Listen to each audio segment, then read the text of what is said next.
It's a pleasure to have in my midst one of my goddaughters, Chelsea Stubbs, who was one of the top students in the world in chemistry. And the purpose of the video really is to have a conversation with Chelsea on her studies and also advice to those who are starting college, some study tips. So Chelsea, welcome to my YouTube channel. Tell the viewers who you are. Well, hello. My name is Chelsea Stubbs, and I'm a second-year medical student at Imperial College London. I come from the Turks and Caicos Islands. I've lived here all my life. And yeah, I'm just really happy to be here to be able to share some study tips with you. Chelsea, you've been, the first time I've known you, you've been a successful student. What are some of the tips? What do you think made you so successful? Well, okay. To be honest, I think it all started at home with my dad. Okay, my dad has always been my #1 supporter. Awesome. He's really the one that got me into, studying regularly, teaching me the importance of doing well in school. Not just for whatever career you want to do in life, but just, in terms of self-development, gaining those skills that you'll need to, be successful in life in general. But I think really what got it going for me after, being under the care of my parents throughout primary school, what really got it going for me was me wanting to do something for myself. So around about year 9, I started to really get into my studies. And I did so much research on how to study, because even though, like you said, I might have been successful at primary school and, I might have been doing well, I still felt like there was something more that I could be doing. And that's one thing that, is common amongst people that may be high achievers, always wanting to do more, always wanting to be better than they were yesterday. So I did a lot of research. I applied all of those techniques. I tried to find out what exactly works for me, because you and I are different, right? Absolutely. The way that you study might not be the way that I study. True. Okay, and just because I'm successful and another person is not, it doesn't mean that we have different, people do have natural inclinations to different subjects, but I'm of the opinion that if you want to learn something, you can. Okay, so learning how you study, learning what is effective for you is definitely a #1 for me. Okay. So you say you did some research on some techniques. Can you share some of those techniques? And I know it may not work for everyone, but share some of those techniques with us.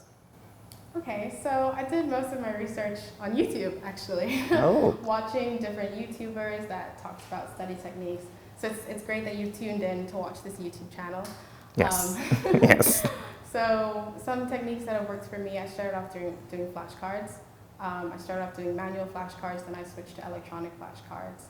Another thing that was really important was making sure I was sticking to my specification, because, I guess this is kind of common sense, but they can't teach you it, they can't test you on anything that they haven't taught you, or even allude to something that they haven't taught you, unless it's like a really application subject. But things like chemistry, biology, physics, they can't go off of the syllabus. So definitely knowing what you need to know is important. Speaking to your teachers, I know that everyone knows this tip. Everyone knows that you should be communicating with your professors, but it's really hard to do, especially if you don't feel like you're confident in that subject. Mm-hmm. I think what you just need to do is get started, start a conversation with whoever it is that you're meant to be learning from. And just get to know them, establish, a professional level of, Mm-hmm. A professional relationship with them, and just be passionate about learning. I don't know how else to say it. I love learning. I love knowing new things. But I think outside of that, if you really want to do something, you'll find a way to do it, right? Absolutely. Yeah. So how did you balance studying with extracurricular activities? Because I know you involved in other things other than studying, such as tennis, you played some other games. How were you able to balance it? Okay, so it wasn't tennis, it was volleyball. It's volleyball. I was playing volleyball, and I love volleyball. I plan to continue in university, but to be honest, when you're new at anything, things are a bit rough at first. So how I managed it, I just used to go to bed really late, to to be honest. Okay. I would go to my extracurricular activity, whether it was volleyball or even tutoring sometimes. I would get home at maybe 7, 7:30, 8, and then do my homework, and I wouldn't go to bed until it was done. That's it. So yeah, that's how I managed it. That's it. Now you are a student, a second-year student in medical school. Congratulations. Thank you. You also were the top student in chemistry. I don't remember which year that was. What year was that? It was 2018. 2018. Of course, you're the top student in Turks and Caicos for the national awards. Yes. 2017. That was 2017. 2017. Yeah. How is it now that you're in university? How is university different from high school?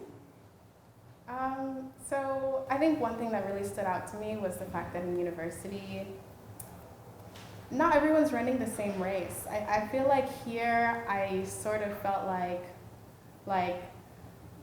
I was I was competing with a lot of people in my own class. I mean, my mentor, Madame, she said that I'm very competitive, and I didn't believe it until I got to university. Yes, I was very competitive. I always wanted to be, the best at what I was doing. But at university, it was very freeing to know that I could just run my own race and do what I want to do and just, explore what it is that I want to explore. So the biggest difference will probably be having that self-ownership over what direction you want to go in. Got it. So how many years, you're in medical school, how many years will that be? That's 6 years in total, but technically 8 years, including the foundation years that I have to go through in order to become a fully qualified doctor. And then you specialize into Yeah. beyond the 8 years, or? Yes, that's beyond the 8 years. So Oh, wow. I have 6 years. I have 3 years that are sort of preclinical, and then an intercalated year where I study something outside of medicine or even related to medicine. And then I have the clinical years. And then after that, I have 2 years as a junior doctor. And then I specialize into GP, neurosurgery, cardiology, whatever it is. So yeah, it's going to be a long road. Well, it's a great investment in your future. That is what you want to do, so that's what you're doing. Chelsea, that school you're going to is like one of the top schools in the UK, isn't it? Yes, it's third in the UK, and as of 2020, 8th in the world. Wow, that's incredible. That's amazing. Now, Chelsea, how do you? When I went to college, I failed my first test. I thought I was going to lose my mind, but I had a lot of fun in college as well. In fact, college to me was the best days of my life. I like it better than high school. How was college life? I know you talked earlier about the competition in the high school, but how was college life overall for you? I like college life. I think I love it. I haven't really gotten to experience it as much as probably other students in their first year because, of course, the pandemic, and I had to come back home early. But I really love people. I love talking to people, and being at university has exposed me to so many different types of people that, I don't know, I just couldn't think of anything better. Awesome. Do you plan to return to the Turks and Caicos Islands once you complete your studies? Of course. It's awesome. Actually going to hurt me so much to leave just now to go back for my second year, because I love the Turks and Caicos Islands. Awesome. The Turks and Caicos Islands has done so much for me, and I want to do so much for it. I love it. Honestly, I love it here. I love your answer.